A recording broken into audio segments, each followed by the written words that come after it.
अल्लाह रब्बुल इज्जत ने अपने पाक कलाम में इरशाद फरमाया, या अय्युहल्लज़ीना आमनुत्तकुल्लाह,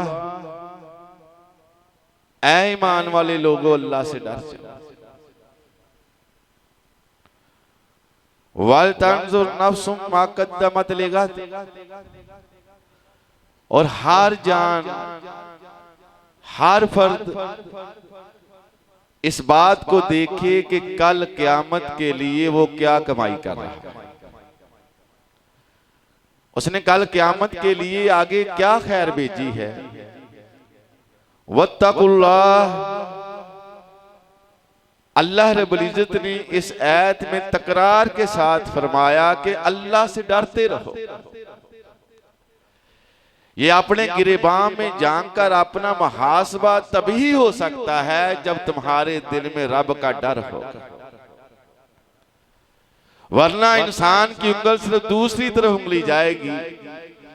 अपनी गिरेबान में कभी नहीं जान के देखेगा। लोगों की खामियां नजर आएंगी, अपनी खामियां नजर नहीं आएंगी। अपनी खामियों की तरफ इंसान सिर्फ उस वक्त देखेगा जब उसके दिल में अल्लाह का डर। इन्नल्लाह खबीरुम बिमा तामलून, अल्लाह फरमाते हैं इस बात में कोई शक और शुबा है ही नहीं, तुम्हारा हर अमल हर लम्हा अल्लाह रब्बुल इज्जत उससे बखूबी वाकिफ है। तुम्हारी हर हरकत सकनात, जो जो तुम अमल कर रहे हो, अल्लाह फरमाते हैं इस बात में कोई शक व शुबा ही नहीं कि अल्लाह को हर चीज का इल्म है। आप रोजे की इबादत देख लें, अल्लाह फरमाते हैं कि या अय्युहल्लज़ीना आमनू कुतिबा अलैकुमुस्सियाम कमा कुतिबा अलल्लज़ीना मिन क़ब्लिकुम लअल्लकुम तत्तकून। रोजों की फर्जियत का भी असल एक ही मकसद था कि तुम्हारे दिल में रब का डर पैदा हो जाए, तुम रब से डर कर बुरे कामों से इज्तनाब करो, अच्छे कामों की तरफ करो। हज की इबादत ले लें, हज करने का भी सिर्फ एक ही मकसद है कि लोगों के दिलों में रब का खौफ, रब की बढ़ाई, लोगों के अंदर तकवा पैदा हो। ज़कात देने का भी एक ही मकसद है कि लोगों के दिलों को अल्लाह रब्बुल इज्जत का खौफ हो, अल्लाह रब्बुल इज्जत की नाफरमानी से डरे। हर एक जो इबादत है उसका जो महवर है वो अल्लाह का डर है। अगर अल्लाह का डर और खौफ है तो आप समझें कि आप सही डायरेक्शन में जा रहे हैं। अगर अल्लाह का डर और खौफ नहीं है तो समझ लें कि आपकी डायरेक्शन किसी और तरफ चली गई है। अल्लाह रब्बुल इज्जत ने बनी इस्राईल कौम का तज़किरा करते हुए फरमाया, वला तकूनू कल्लज़ीना नसुल्लाह, ऐ ईमान वाले लोगों तुम्हारी हालत बनी इस्राईल जैसे मुसलमानों की तरह नहीं होनी चाहिए कि एक हुक्म पर अमल कर लिया, एक का इनकार कर दिया। मन चाहा तो अल्लाह की और उसके रसूल की फरमाबरदारी कर ली, मन चाहा तो ना। ख्वाहिशात के पुजारी अल्लाह ने उम्मते मुहम्मदिया को हुक्म दिया, वला तकूनू कल्लज़ीना नसुल्लाह, ऐ उम्मते मुहम्मदिया के लोगों तुम्हारा मामला बनी इस्राईल के मुसलमानों की तरह नहीं होना चाहिए जिन्होंने अल्लाह को बुला दिया। अल्लाह ने हफ्ते के दिन मना किया कि तुमने शिकार नहीं करना, उन्होंने हफ्ते वाले दिन हीले निकाल कर वो जाल और कांटे बिछाए, इतवार को मछलियां पकड़ ली। तो अल्लाह रब्बुल इज्जत फरमाया कि उन लोगों की तरह ना होना जिन्होंने अल्लाह को बुला दिया। फअनसाहुम अनफुसहुम, अल्लाह ने फिर जब उन्होंने अल्लाह को बुला दिया, अल्लाह ने उनको उनकी जानों से ही बुला दिया, उनको नेकी और बदी की पहचान खत्म हो गई। उलाइका हुमुल फासिकून, अल्लाह फरमाते हैं वो फासिक और फाजिर लोग थे। अल्लाह को बुला देने की वजह से वो फासिक और फाजरों में मैंने उनका शुमार कर दिया। ऐ उम्मते मोहम्मदिया के लोगों, तुम्हारा ये मेयार नहीं कि अल्लाह से बेखौफ होकर जिंदगी बसर करो। और हदीस शफाअत इस बात की कवी दलील है कि अल्लाह रब्बुल इज्जत का डर इंसानों के दिलों में होना चाहिए। आज जो हमारे माशरे में लूट मार का मैदान जो पूरा छा चुका है, झूठ फराड बेईमानी अरूज पर है, एक दूसरे के खून के प्यासे हैं, चोरी डकैती आम हो चुकी है, इसकी सबसे बड़ी वजह है रब का डर दिलों से निकल चुका है। अल्लाह का खौफ दिलों में नहीं होगा, वरना अल्लाह का डर और खौफ हो फिर इंसान रब की नाफरमानी नहीं कर सकता, वो फरमा बरदारी ही करेगा। हदीस शफाअत इस बात की कभी दलील है कि अल्लाह का डर और खौफ इंसानों के दिलों में होना चाहिए। अगर नहीं होगा तो कल क़यामत वाले दिन मामला क्या होगा। अल्लाह के नबी अलैहिस्सलाम ने फरमाया, कायनात के लोगों सुन लो, इन्नकुम मुहशरून इलल्लाहि उफातन उरातन गुरला।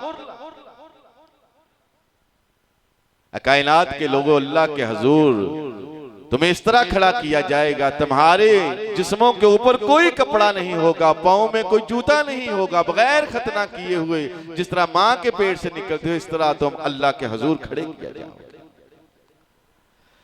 आपकी बीवी और उम्मत की माँ सवाल करती है अल्लाह के रसूल सल्लल्लाहु अलैहि वसल्लम, मर्दों के जिस्म पर भी कोई कपड़ा नहीं होगा, औरतों के जिस्म पर भी कोई पर्दा नहीं होगा, अल्लाह के रसूल सल्लल्लाहु अलैहि वसल्लम क्या अल्लाह मर्दों को और मैदान में खड़ा करेंगे, औरतों को और मैदान में खड़ा करेंगे? फरमाया ऐसा नहीं, मर्दों और औरतों के लिए एक ही मैदान होगा। फिर सवाल उठा ज़हन में अल्लाह के रसूल सल्लल्लाहु अलैहि वसल्लम, क्या मर्द और औरतें एक ही मैदान में होंगी? क्या दरमियान में अल्लाह को कनात लगा देगा कि एक तरफ औरतें होंगी एक तरफ मर्द होंगे? फरमाया ऐसा नहीं, मर्द और औरतें एक ही मैदान में बरहाना खड़े होंगे। अम्मा आयशा के ज़हन में सवाल उठा, अल्लाह के रसूल सल्लल्लाहु अलैहि वसल्लम एक ही मैदान में मर्द और औरतें मिले जुले इकट्ठे होंगे, फिर हालत तो ये होगी कि मर्दों के जिस्म पर कोई कपड़ा नहीं होगा, औरतों के जिस्म पर कोई पर्दा नहीं होगा। फिर तो जब मर्द औरतों की तरफ देखेंगी, औरतें बेचारी शर्म के मारे मर जाएंगी। अल्लाह के रसूल सल्लल्लाहु अलैहि वसल्लम ने फरमाया, ऐशा क्या तूने सूरह हज की वो आयत नहीं पढ़ी? अल्लाह फरमाते हैं, या अय्युहन्नास इत्तक़ू रब्बकुम, ऐ कायनात के लोगों इस दुनिया में रहकर अपने रब से डर जाओ। इन्ना ज़ल्ज़लतिस साअ, क्योंकि क़यामत का ज़ल्ज़ला इस कदर अजीब होगा, इस कदर अजीब होगा। ऐशा तुमने कहा कि जब मर्द औरतों की तरफ देखेंगे, औरतें बेचारी शर्म के मारे मर जाएंगी। ऐशा हालात तो इस कदर खतरनाक होंगे कि एक दूध पिलाने वाली माँ जब क़यामत बर्पा होगी, उसने अपने बच्चे को कितनी मोहब्बत होती है छाती से लगाया होगा। क़यामत बर्पा होगी, अपने उस बच्चे को जो दूध पीता बच्चा है उसको फेंके की भाग जाएगी, उसको उस बच्चे की भी फिक्र नहीं रहेगी। ऐसा तुमने कहा, लोग एक दूसरे की तरफ, कोई किसी की तरफ नहीं देखे। अल्लाह के रसूल सल्लल्लाहु अलैहि वसल्लम, सूरज कितनी दूर होगा? फरमाया ऐशा सूरज इतनी नजदीक होगा, अगर कोई इंसान अपना हाथ ऊपर उठाएगा हाथ सूरज को लग जाएगा। सवाल उठा ज़हन में, अल्लाह के रसूल सल्लल्लाहु अलैहि वसल्लम, जमीन की हालत क्या होगी? करोड़ों मील दूर सूरज है और जमीन पर गर्मियों में हालत ये है कि लोग गर्मी की शिद्दत को ना बर्दाश्त करते हुए प्यास की शिद्दत से, गर्मी की शिद्दत से मर रहे होते हैं। अल्लाह के रसूल सल्लल्लाहु अलैहि वसल्लम, उस दिन जमीन की हालत क्या होगी जब सूरज सवा नेज़े पर होगा? फरमाया ऐशा, सूरज जो होगा उसकी तपश से जमीन तांबे की तरह गर्म होगी। फिर सवाल उठा ज़हन में, अल्लाह के रसूल सल्लल्लाहु अलैहि वसल्लम, करोड़ों मील दूर सूरज है और गर्मियों में इंसान प्यास की शिद्दत से बदहाल होता है। अल्लाह के रसूल सल्लल्लाहु अलैहि वसल्लम, जब सूरज सवा नेज़े पर होगा, जमीन तांबे की तरह होगी। इन दोनों बटियों के दरमियान इंसानों के जिस्म की क्या हालत होगी। फरमाया आयशा, इंसानों के जिस्मों से इस तरह पसीना बहेगा, इस तरह पसीना बहेगा जिस तरह बारिश में परनालों से पानी निकलता है, जिस तरह चश्मों से पानी निकलता है, इस तरह इंसानी जिस्मों से पानी निकलेगा। अल्लाह के रसूल सल्लल्लाहु अलैहि वसल्लम उस पसीने की हालत क्या होगी।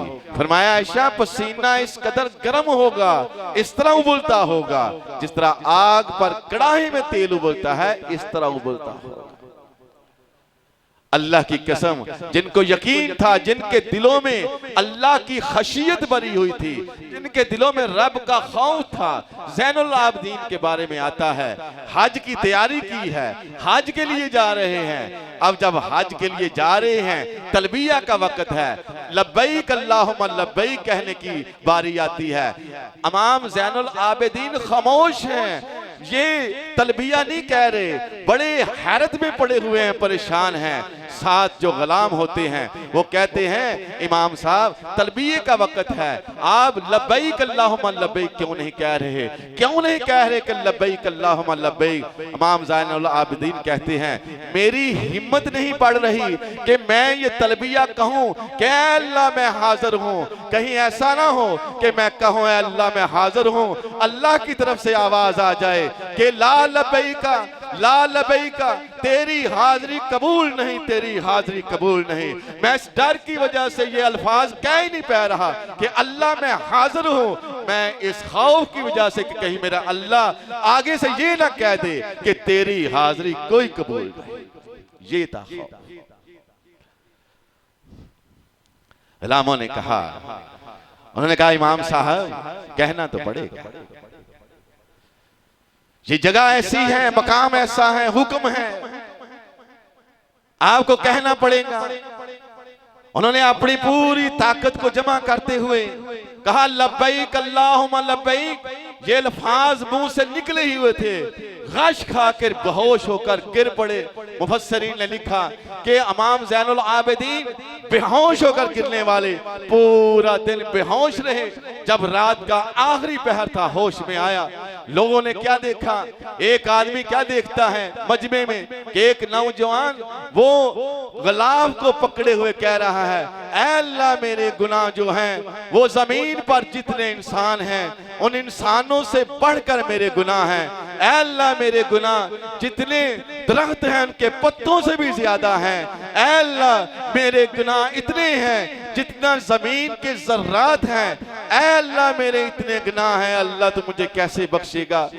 वहां जो मजमा तवाफ कर रहा था, एक ने हिम्मत करते हुए कहा, ये कौन सा नौजवान है जिसने ये आवाज लगाई है कि मेरे गुनाह तो बहुत ज्यादा हैं, जमीन के जर्रात से भी ज्यादा हैं, पत्तों के दरख्तों से भी ज्यादा हैं। मैं जरा पूछता हूँ, ऐ अल्लाह वाले तूने कौन सा गुनाह कर दिया है, कितने बड़े गुनाह कर दिए हैं। कहते हैं, पूछते हैं मियाँ आपने कितने गुनाह कर दिए हैं। वो कहते हैं मैं बड़ा गुनाहगार हूँ। वो कहते हैं हमें बताएं ताकि हम सारे मिलकर आपके लिए दुआ करें, शायद अल्लाह आपके गुनाहों को माफ फरमा दे। आप रो रहे हैं। वो शख्स आगे बढ़ा, उसने कहा आप अपना जरा आगे, जो आपने चेहरे पर कपड़ा ढांप रखा हुआ है चेहरे को, ये कपड़ा पीछे उठाएं। कहते हैं उसने जब कपड़ा उठाया वो गश खा के गिर पड़ा कि ये फरियाद करने वाले पता कौन आदमी है, हजरत हुसैन रजी अल्लाह तआला अन्हु के बेटे इमाम ज़ैनुल आबिदीन के अल्लाह से इस कदर डर रहे हैं। कहते हैं मेरे गुनाह तो पूरी नौ इंसानियत से ज्यादा हैं।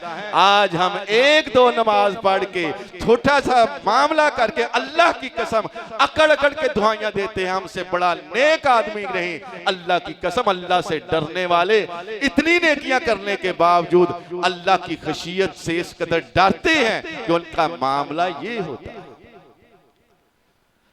अब लोग परेशान, सूरज सवा नेज़े पर है, जमीन तांबे की तरह गर्म है। लोग तो भट्टियों के दरमियान जूझ रहे हैं, लोग परेशान हैं। परेशानी की हालत में आदम अलैहिस्सलाम के पास जाते हैं। ऐ आदम अलैहिस्सलाम, आपको पता है हम किस हालत में हैं, किस मुसीबत में हैं। अल्लाह को कहें आए हिसाबो किताब लें, हमारी इस दिन की मुसीबत से जान छूट जाए। अल्लाह के रसूल सल्लल्लाहु अलैहि वसल्लम ने फरमाया, कायनात के लोगों, आदम अलैहिस्सलाम जब ये मामला लोगों का सुनेंगे, लोग कहेंगे ऐ आदम अलैहिस्सलाम आप हमारे लिए दुआ करें। आदम अलैहिस्सलाम कहेंगे इज़हाबू अला गैरिही, किसी और के पास जाओ, मैं तुम्हारी सिफारिश नहीं कर सकता। क्यों नहीं सिफारिश कर सकते? आप तो वो शख्स हैं जिनको अल्लाह ने अपने हाथ से बनाया था, फिर उसमें रूह फूंकी थी। आप पूरी नूह इंसानियत के जद्दे अमजद हैं। आज अल्लाह के आगे आप फरियाद करें, अल्लाह हमारी इस क़यामत के दिन के अजाब से हमारी जान छूट जाए। आदम अलैहिस्सलाम कहेंगे इज़हाबू अला गैरिही, किसी और के पास जाओ। क्यों किसी और के पास जाएं? वो लोग आदम अलैहिस्सलाम कहेंगे रब्बना गाज़िबल यौम, मेरा रब आज बड़ा गुस्से में है, बड़ी नाराजगी में है। ला यग़ज़ि मिस्ला क़ब्लहू ला यग़ज़ि मिस्ला बादहू, मेरे रब को इतना गुस्सा आया है, इतनी नाराजगी में है, इतना गुस्सा मेरे रब को ना कभी पहले आया था ना कभी आएगा। मैं तुम्हारी सिफारिश नहीं कर सकता, क्योंकि अल्लाह ने मुझे एक शजरा ममनुआ से मना किया था, मैं उसके पास चला गया था। आज मुझे अपनी खबर है, अल्लाह पूछेगा मैं क्या जवाब दूं। ये ठीक है।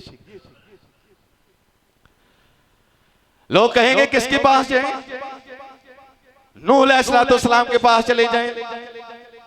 नूह अलैहिस्सलाम अल्लाह के वो नबी जिन्होंने 950 साल तक अल्लाह के आवाज़े को बुलंद किया, बगैर किसी उजरत के, बगैर किसी मजदूरी के। जब कौम को वो अल्लाह का जिक्र सुनाते, कौम इतनी हट धर्म थी, उनके सरदार उनके नौजवान शरीरों को नूह अलैहिस्सलाम के पीछे लगा देते। वो नूह अलैहिस्सलाम को मारते, कोई पत्थर मार रहा है, कोई गालियां दे रहा है, कोई मजनून कह रहा है। हत्ता कि जब इन बातों से भी मामला ना मानता, वो नूह अलैहिस्सलाम के गले में कपड़ा डालकर कुछ लोग गिरा देकर इधर खींचते, कुछ दाएं बाएं खींचते, गला घुट जाता, सांस रुक जाता, आप बेहोश होकर गिर पड़ते। कौम समझती आप फौत हो चुके हैं, वो उसी हालत में छोड़कर चले जाते। अल्लाह फिर होश दिलाते, फिर उठते, फिर कहता है लोगों ला इलाहा इल्लल्लाह, अल्लाह के सिवा कोई मबूद नहीं, अल्लाह के सिवा कोई इबादत के लायक नहीं।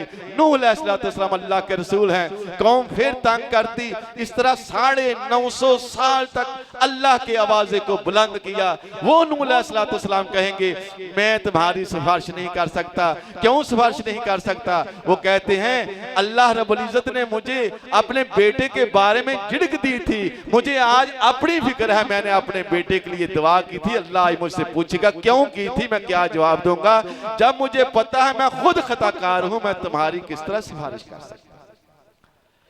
अल्लाह फरमाते हैं कायनात के लोगों सुन लो, या अय्युहल्लज़ीना आमनुत्तकुल्लाह, ईमान वाले लोगों बेखौफ होकर जिंदगी बसर ना करो।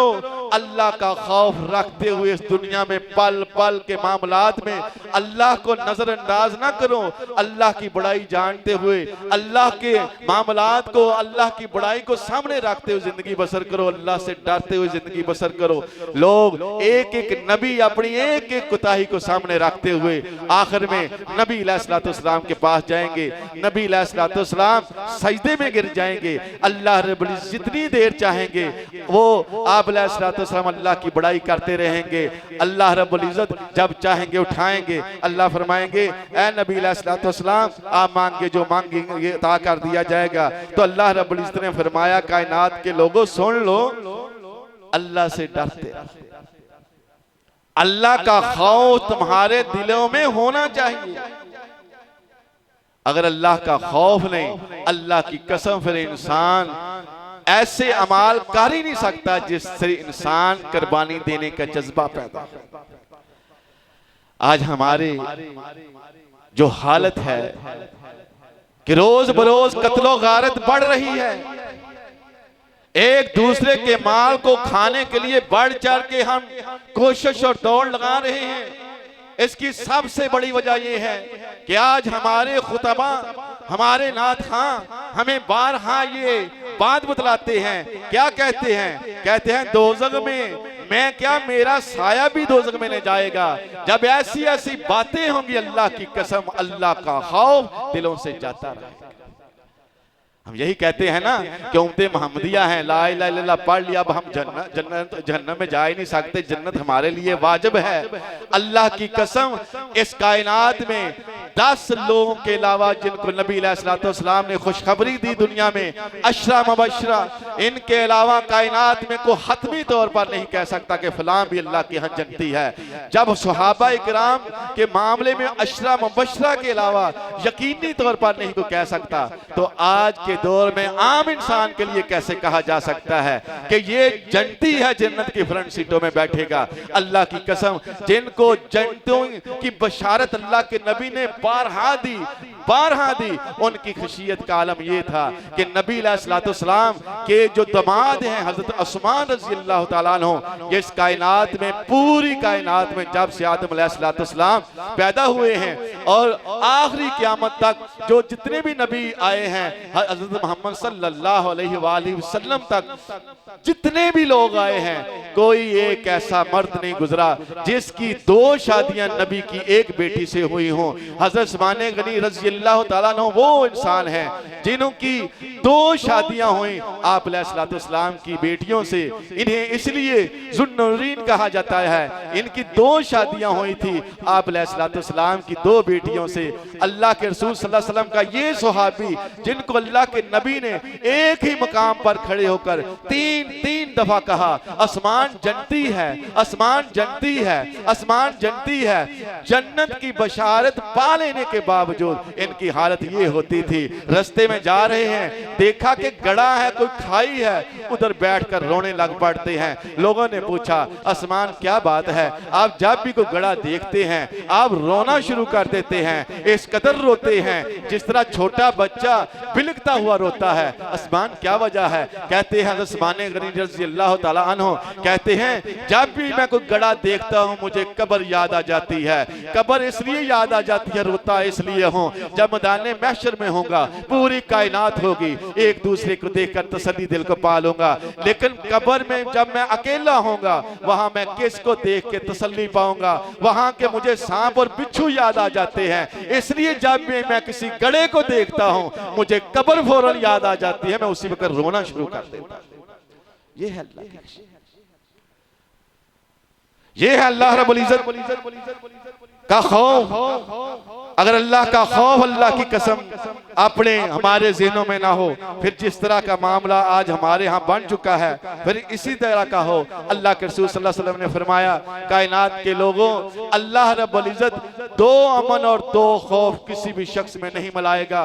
2 खौफ नहीं मिल सकते, 2 अमन नहीं मिल सकते। फरमाया वा इज्जती ला अजमा अला अब्दी खौफैन व अमनैन, 2 खौफ और 2 अमन इकट्ठे नहीं हो सकते। अल्लाह के रसूल सल्लल्लाहु अलैहि वसल्लम से पूछा गया या रसूलुल्लाह सल्लल्लाहु अलैहि वसल्लम इसका क्या मतलब है? फरमाया एक आदमी दुनिया में बेखौफ जिंदगी बसर करता रहा, हय्या अलस सलाह की आवाज आई, उसे कोई फिक्र नहीं, दुनियादारी कर रहा है, कमाई वाला मामला आ गया है, झूठ बोलते वक्त उसे कोई हया नहीं, उसे कोई अल्लाह का खौफ नहीं, बेईमानी कर रहा है, लोगों के साथ धोखाधड़ी कर रहा है, लोगों का कत्लो गारत कर रहा है, चोरी कर रहा है, डकैती कर रहा है, बेखौफ होकर जिंदगी बसर कर रहा है। अल्लाह के नबी ने फरमाया कायनात के लोगों, जिस शख्स ने दुनिया में बेखौफ होकर जिंदगी बसर करी, मैं अपने रब की इज्जत की कसम उठा के कहता हूं अल्लाह क़यामत वाले दिन उसे खौफ में मुब्तला कर देगा। ऐसा नहीं हो सकता कि इंसान इस दुनिया में बेखौफ होकर जिंदगी बसर करे और अल्लाह रब्बुल इज्जत फिर उसे क़यामत वाले दिन भी बेखौफ वाली जिंदगी अता कर दें। ऐसा नहीं हो सकता। अल्लाह के रसूल सल्लल्लाहु अलैहि वसल्लम ने फरमाया एक आदमी है जो दुनिया में अपनी ख्वाहिशात पर काबू रखते हुए, अपनी ख्वाहिशात को दबाते हुए वो झूठ नहीं बोलता, अपने आप को तकलीफ में डालता है, दूसरों की मदद करता है, अपने आप को तकलीफ में डालता है, वो अल्लाह की हराम करदा चीजों बंदों के पास नहीं जाता, चोरी डकैती नहीं करता, हराम माल नहीं कमाता, हराम माल के पास नहीं जाता, झूठी गवाही नहीं देता। मैं रब ऐसे बंदे के लिए जिसने दुनिया में अपनी ख्वाहिशात को दबाकर उसने दुनिया में सिर्फ खौफ ही खौफ देखा, रब का खौफ उसके दिल में हर मामले में रहा, रब के खौफ उस पर गालिब इतना आ गया कि हर एक के साथ मामला करते हुए अल्लाह से डरता रहा। अल्लाह की कसम, मुझे अल्लाह की इज्जत की कसम, जब क़यामत का दिन होगा ऐसे इंसान के लिए कोई खौफ नहीं होगा, कोई गम नहीं।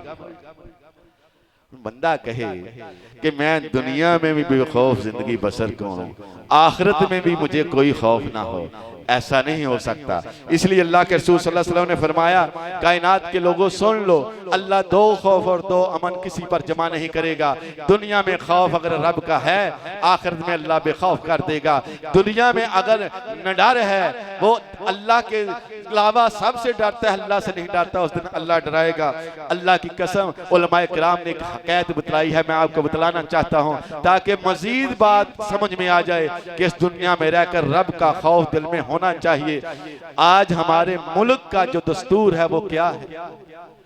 हमारे मुल्क का आईन है कि 5 साल के बाद वोटिंग होगी। वोटिंग में जो पार्टी जो है ज्यादा वोट लेगी वो बरसरे इख्तिदार में आ जाएगी, उनका वजीर आजम होगा, उनकी हुकूमत होगी, 5 साल तक उनकी हुकूमत रहेगी। 5 साल के बाद फिर वोटिंग होगी, फिर नया जो है वो पार्टी चुनी जाएगी, फिर हुकूमत बनेगी।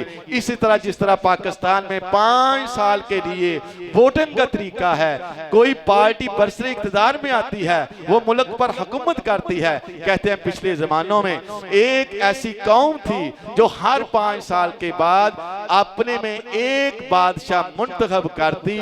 जब बादशाह मुंतखब हो जाता तो उसे तख्त पर बैठा दिया जाता और उसके पास पूरे इख्तियार होते, जो चाहे करे, उसकी कोई मुखालफत नहीं कर सकता। अब बादशाह जब बैठता तख्त पर, उसका मामला अय्याशियों की तरफ चला जाता है। जिस तरह आज हमारे हुक्मरान अय्याशियां कर रहे हैं, इसी तरह वो भी अय्याशियां करते। जब 5 साल पूरे हो जाते, उस कौम का ये दस्तूर था, आईन था कि फिर उस बादशाह को पकड़ते और एक बियाबान जंगल में छोड़ा। अब वो जितनी आओ पकार करता, कौम उसकी आओ पकार को ना सुनती। चाहे उसे शेर खा जाए, चीता खा जाए, कोई जानवरी जानवर खा जाए, उसे शहर में आने की कोई इजाजत नहीं थी। वापस आते और फिर वो किसी एक आदमी को अपना बादशाह मुंतखब कर लेते। जब बादशाह 5 साल पूरी अय्याशी के साथ गुजारता, जब आखिरी दिन होता उसका मुंह लटक जाता, अब मुझे जंगल में इन्होंने छोड़ा जाना है, अब मेरी मौत पक्की है। इसी तरह बादशाह वो छोड़ आते, उसकी हलाकत हो जाती, नया बादशाह के मुंतखब करते रहे। इस तरह सिलसिला चलता रहा। एक दफा ऐसा हुआ कि एक ऐसे बंदे को बादशाह बनाया गया जो अय्याशी करने वाला नहीं था, जो बड़ा ही अक्लमंद था। उसने 5 साल अय्याशी नहीं की, शराबों में नहीं रहा, वो रक्सों में नहीं रहा। उसने क्या किया, उन 5 सालों में उस जंगल में उसने एक नया शहर तमीर कर दिया, एक बहुत बड़ा महल तमीर कर दिया। जब महल तमीर हो गया, उधर से 5 साल पूरे हुए। जब 5 साल पूरे हो गए, उसको जब छोड़ने लग पड़े, वो जानता था जो जंगल था उसमें मैंने आलीशान महल बनवा लिया है, शहर आबाद कर लिया है, अब उसे कोई परेशानी नहीं थी। जब उसे तख्त से नीचे लाने लगे, वहां छोड़ने लगे, वो बड़ा खुशो खरम था। क्यों खुश खरम था कि मैंने 5 सालों में अय्याशी नहीं की, मुझे पता था मैंने जंगल में जाना है, मैंने जंगल को शहर से भी ज्यादा खूबसूरत बना दिया, मुझे क्या परेशानी। हकायत लिखने वाले ने कहा, अल्लाह रब्बुल इज्जत ने ये दुनिया में आपको मर्जी सौंपी है, आपको इख्तियार दिया है। चाहे हय्या अला सलाह की आवाज सुन के मस्जिद में आए, चाहे आप बाजार में बैठे रहें, हय्या अला सलाह की आवाज आती है, चाहे आप दुकानों में बैठे रहें, चाहे मस्जिद में आए, अल्लाह ने मामलात को सामने रखा है। तेरी मर्जी है सच बोले या झूठ बोले, तेरी मर्जी है बेईमानी करे या फराड करे, तेरी मर्जी है तू लोगों पर जुल्म करे या लोगों के लिए आसानियां पैदा करे। लेकिन एक बात याद रखना, जब इस इस तेरे जिंदगी के अयाम पूरे होंगे, अब तूने सोचना है कब्र में तूने महल बना लिया है या कब्र सांपों और बिच्छुओं का बिछौना बना लिया, ये तेरे इख्तियार में। अल्लाह कुरान मजीद में इरशाद फरमाते हैं, अलम यान लिल्लज़ीना आमनु अन तख्शा कुलूबुहुम लिज़िक्रिल्लाह, और ईमान वाले लोगों, ओ क्या तुम्हारे पास अभी तक वो वक्त नहीं आया, ओ क्या तुम्हारे ऊपर ये टाइम नहीं आया कि अल्लाह के दिल तुम्हारे खौफ से लरज़ जाए, हय्या अलस सलाह की आवाज आए। तुम्हें पता हो इस कायनात के सबसे अहकमुल हाकिमीन की तरफ से आवाज आ है, हय्या अलस सलाह, भागते हुए मस्जिदों की तरफ आओ। अल्लाह ने फरमाया है कूलू कौलन सदीदा, और तजारत करते हुए तुम्हारे दिलों में रब का खौफ हो, तुम झूठ ना बोलो, बात सीधी करो, कूलू कौलन सदीदा। आज जितनी भी बेईमानी और फराड है, अल्लाह की कसम हर चीज का डर है, अगर नहीं डर है तो अल्लाह का डर नहीं। हमारे रमजान मुबारक का महीना हो, इस महीने में माह रमजान की बशारत देने वाले अल्लाह के रसूल हूं के लोगों, जब सूरज सवाने से पर होगा, जमीन तांबे की तरह गर्म होगी, वला यसलूना हमीमन हमीमा, कोई गहरा दोस्त किसी गहरे दोस्त के काम नहीं आएगा। यफिरू, अल्लाह के कुरान में लिखा है, अल्लाह फरमाते हैं उस दिन इंसान भागेगा अपनी माँ से, अपने बेटों से, भाई भाई से, वो भागेगा कहीं मुझसे एक नेकी ना मांग ले। उस वक्त इंसान हैरानों परेशान होगा। अल्लाह के नबी ने फरमाया उस वक्त रोजे को अल्लाह एक शक्ल देगा, एक नौजवान की शक्ल में वो अल्लाह के साथ तकरार बहस मुबासा करेगा। ऐ अल्लाह, मैं इस बंदे की तेरे सामने सिफारिश करता हूँ जिसके आज भाई काम नहीं आए, इसकी बहन काम नहीं आई, बेटे काम नहीं आए, इसका खामद काम नहीं आया, इसका बाप काम नहीं आया। ऐ अल्लाह, मैं तेरे आगे इसकी सिफारिश करता हूँ। इसने अल्लाह मुझे रोजा रखा था, रोजे रख कर इसने अपनी ख्वाहिशात पर काबू पाकर अल्लाह ने इसने बड़े एहतसाब के साथ रोजा निभाया था। मैं अल्लाह तेरे आगे सिफारिश करता हूँ, ऐ अल्लाह इसको बख्श दे। आज देख ले रमजान मुबारक का महीना है, तरावियों में चले जाएं, इशा की नमाज का वक्त है, लोग अपने घरों में बातें कर रहे हैं, बाजारों में मशगूल हैं।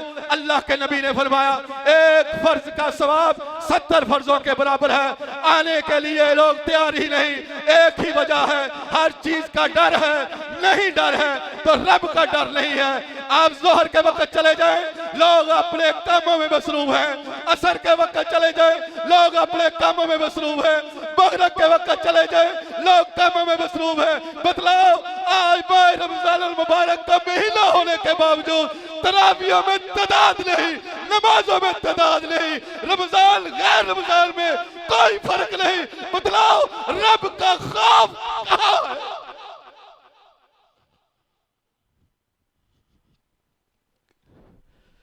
लोगों, बीवी बच्चों की इस्लाह करो, अपने बेटों को साथ लेके आओ।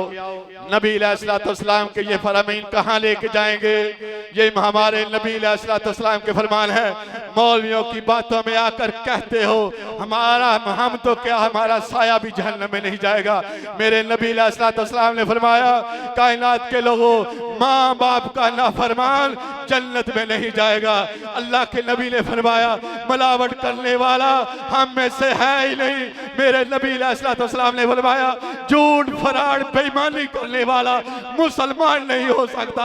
अल्लाह के नबी ने फरमाया मन तरक सलात मुतअम्मिदन फकद कफरा, और जिसने एक नमाज को जानबूझ के छोड़ दिया उसने कुफर कर लिया। मन तरक सलात मुतअम्मिदन फकद अशरका, और जिसने एक नमाज को जानबूझ कर छोड़ दिया उसने शिरक कर लिया। मन तरक सलात मुतअम्मिदन फकद हबिता मालहू, और जिसने एक नमाज को जानबूझ के छोड़ दिया उसकी नेकियों को जाया कर दिया। सोचने का टाइम है, वरना अल्लाह की कसम उस दिन ना कोई तिजारत होगी, ना उस दिन कोई लेन देन होगा, सिवाय रोने के कुछ हाथ नहीं आएगा। आज ये है आधार का सौदा, लेकिन ईमानदारी की बात है, एक बीमार आदमी होता है ना तो कितने इलाज मालजी कराता है, लेकिन अल्लाह के नबी ने फरमाया जब क़यामत का दिन होगा ना, जो मोमन बंदा बीमार होगा, जिसने उस बीमारी पर सब्र किया होगा, इतना अजर मिलेगा, इतना अजर मिलेगा कि लोग तंदुरुस्त हसरत करेंगे काश हम सारी जिंदगी बीमार रहते। बताने का मकसद ये है, ये 30-40 साल जिंदगी ऐसे ही गुजर जाएगी। आप समझ लें कि आप एक ऐसे बादशाह के तख्त पर बैठे हैं जिसको 5 साल के बाद बियाबीन जंगल में छोड़ के आना है। अब वो कितना बेवकूफ और रहमक आदमी होगा जो उस बियाबान जंगल में अपना महल न तमीर कराए। इस जिंदगी के बाद हमने कब्र में जाना है। कितना अहमक वो इंसान होगा जो रोजाना किसी न किसी कब्रिस्तान से गुजरता भी है, लेकिन उसके दिल में कब्र का ख्याल पैदा नहीं होता। अल्लाह से दुआ है, अल्लाह हम सबको सही मानों में अपने से डरने की तौफीक अता फरमाए और कोशिश करें। देखें ये माह रमज़ान पता नहीं अगले साल हमारी ज़िंदगियों में आए या ना आए। मुझे आप बड़ी खुशी हुई कि मिंबर पर बैठने से पहले मस्जिद काफ़ी तादाद हो चुकी थी। इसे अपनी रूटीन बनाएं।